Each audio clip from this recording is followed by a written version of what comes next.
Olá, nesse vídeo vamos apresentar uma abordagem que é utilizada para solucionar novos casos, que seria o sistema de raciocínio baseado em casos. Nesse vídeo vamos estar passando pelos conceitos fundamentais desse tipo de sistema, o que é necessário para desenvolver. Vamos também comparar com algumas técnicas similares e, por fim, vamos estar dando uma olhada em algumas das aplicações para esse tipo de sistema. Como foi dito, é um sistema RBC, que seria raciocínio baseado em casos, é simplesmente um sistema que utiliza uma abordagem para solucionar novos problemas através de soluções que já foram adotadas anteriormente. Aqui a gente tem um diagrama bem simples mostrando como é que funciona esse sistema, que seria primeiramente apresentado para o sistema um novo problema e através da descrição desse novo problema a gente pode analisar no banco de dados quais são os casos que são similares a esse problema que a gente quer resolver e quais foram as soluções adotadas nesses problemas similares. E a partir daí a gente pode encontrar uma nova solução para o problema atual. Aqui eu queria fazer uma comparação simples para poder exemplificar mais ou menos como é o raciocínio, tipo, a heurística do sistema RBC. E ele é muito similar à interação de um usuário com um videogame, tipo, com um jogador. Por exemplo, aqui a gente tem o jogo do Mario Bros. Para exemplificar, que geralmente, acredito que todo mundo já jogou esse jogo. A gente começa ele tipo, com um obstáculo simples, com um monstro simples, e o jogo aos poucos vai apresentando como é o funcionamento do jogo. E assim o usuário ele vai armazenando assim, na sua memória, né, a informação sobre como ele pode passar de um determinado obstáculo, como ele pode vencer determinado monstro. E assim, a cada fase, ele não precisa reaprender tudo de novo, ele pode utilizar a experiência dele nas fases passadas para poder empregar a mesma solução, ou adaptar a solução dele, que é exatamente o que o sistema RBC faz. Ele utiliza, ele observa qual é o novo problema, procura quais são os casos similares àquilo e reutiliza aquela solução que tinha empregado antes, que tinha funcionado, ou adapta ela para o novo problema. Então, tendo compreendido mais ou menos como é os fundamentos e o funcionamento, assim, a ideia do que é o sistema RBC, aqui está para demonstrar de forma mais completa como é que funciona o ciclo de interação do sistema RBC. Então, primeiro é apresentado um problema, que seria o novo caso, e aí, a partir da descrição desse problema, é realizada a primeira ação, que seria a etapa de recuperação, onde o sistema ele vai procurar no seu banco de dados todos os casos que são similares àquele problema e vai escolher o caso que é mais próximo ao nosso problema ou igual. E aí, quando ele encontrar esse caso, o caso mais útil, ele vai realizar a próxima etapa, que seria a etapa de reutilização, onde ele vai reutilizar a solução do caso que ele encontrou no sistema para um novo problema. E aí, depois de encontrar uma solução através do banco de dados, ele vai realizar a etapa de adaptação ou de revisão, onde ele vai analisar qual é o grau de similaridade do caso que eu encontrei no meu banco de dados com o caso que eu quero resolver. E aí, se for idêntico, ele vai manter a solução diretamente como ela foi encontrada no banco de dados, mas se ela não, se o meu problema ele tem algumas divergências, tem pontos que são diferentes, ele vai precisar realizar uma adaptação para que a solução encontrada se encaixe de forma melhor com o problema que a gente quer resolver. E aí, por fim, tendo encontrado a solução, tipo, final, a gente vai realizar a última etapa, que é a de retenção. A gente vai pegar a descrição do nosso problema, mais a solução encontrada e vai armazenar no nosso banco de dados, para a gente poder utilizar futuramente para resolver os problemas.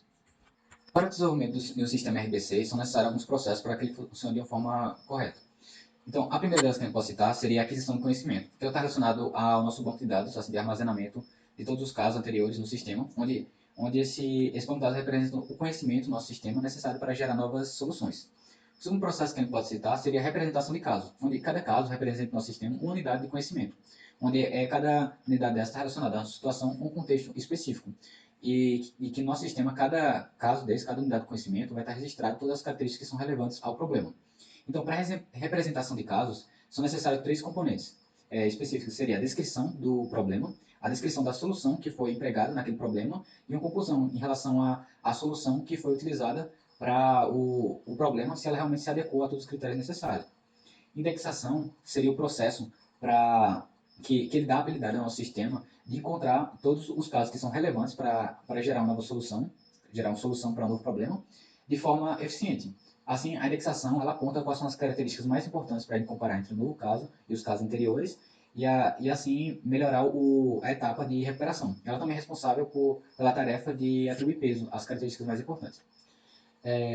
O processo de recuperação de casos é o processo que, dada a descrição do novo problema, o sistema vai procurar no banco de dados todos os casos que sejam similares àquela descrição e ele só vai parar enquanto encontrar o melhor caso, tipo o caso mais similar ou um caso idêntico ao novo problema. E aí, no caso de ser idêntico, ele pode empregar diretamente a mesma solução encontrada no novo caso. E a última etapa seria, o último processo importante seria a adaptação de caso, que é para casos que a gente não consegue encontrar um igual a ele no sistema, mas similar, porém com algumas divergências, a gente vai ter que adaptar as soluções do melhor caso para o caso atual. E assim a gente tem uma solução adaptada que se adequa melhor aos critérios do nosso problema. E aí, pessoal? Agora a gente vai estar comparando o sistema de raciocínio baseado em casos com outros tipos de técnicas. Bem, as técnicas que a gente escolheu aqui para comparar foram o sistema baseado em conhecimento e as redes neurais artificiais. E aí a gente precisa ter uma ideia de como cada técnica dessa funciona primeiro. Bem, o sistema de raciocínio baseado em casos, eles utilizam uma base de exemplos de situações ou problemas passados com as respectivas soluções desses problemas, para acessar a solução a um problema semelhante no passado, quando um novo problema for surgir. Já os sistemas baseados em conhecimento, por sua vez, eles se baseiam no conhecimento prévio de especialistas do domínio, que vão criar regras para o processamento dos dados e a tomada de decisão com base nesse conhecimento do domínio. Já as redes neurais artificiais, elas utilizam exemplos e algoritmos de otimização para estimar os parâmetros de uma rede neural, de modo que o conhecimento fica armazenado nos pesos das conexões entre os neurônios. Bem, a gente pode também destacar algumas similaridades e diferenças entre essas técnicas. As três são sistemas de inteligência artificial que podem ajudar no processo de tomada de decisão. Isso significa que elas podem ser utilizadas para dar suporte a gestores para tomarem decisões com mais informação, ou então para automatizar ou otimizar processos produtivos. Bem, a RBC, né, o Sistema de Raciocínio Baseado em Casos, e as redes neurais artificiais, ambas utilizam uma base de exemplos com situações ou classificações anteriores que fornecem um conhecimento para tomar uma decisão numa nova situação que surge. Já os sistemas baseados em conhecimento utilizam o conhecimento de um especialista para montar o sistema de tomada de decisão, não necessitando de exemplos. E aí, uma outra questão assim, da diferença da rede neural artificial em relação às outras é que o único algoritmo que busca estimar parâmetros para uma função é a rede neural artificial. E aí, o objetivo dessa função é generalizar para outros casos além daquela base de dados. E aí a gente pode estar trazendo as vantagens de se utilizar cada uma dessas técnicas. Bem, o RBC, eles são facilmente interpretáveis, uma vez que o conhecimento para tomar uma nova decisão está contido no caso de exemplo mais semelhante àquele problema. Isso permite embasar a explicação da decisão do algoritmo de maneira mais simples do que outros sistemas.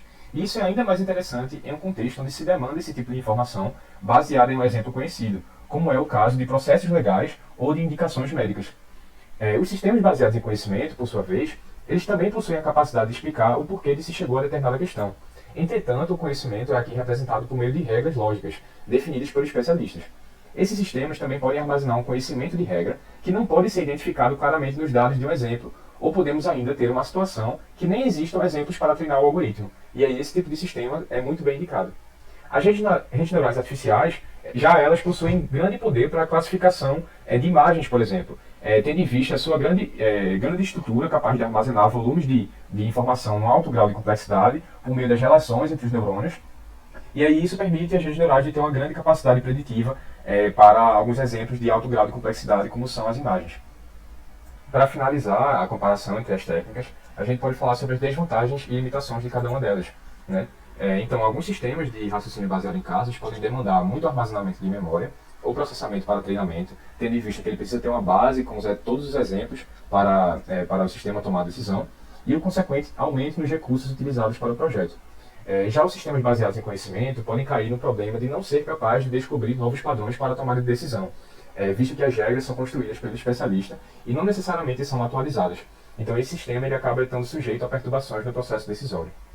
As redes neurais artificiais, por sua vez, elas demandam muitos recursos de processamento para realizar a otimização dos pesos de uma rede, e ela também precisa de uma grande base de dados que seja capaz de fornecer vários exemplos para o algoritmo conseguir aprender, né? Então, também é uma questão de recurso, mas também atrelado à disponibilidade de dados, o que nem sempre é um contexto real. Então, em que é que nós podemos aplicar tudo isso que foi visto, certo?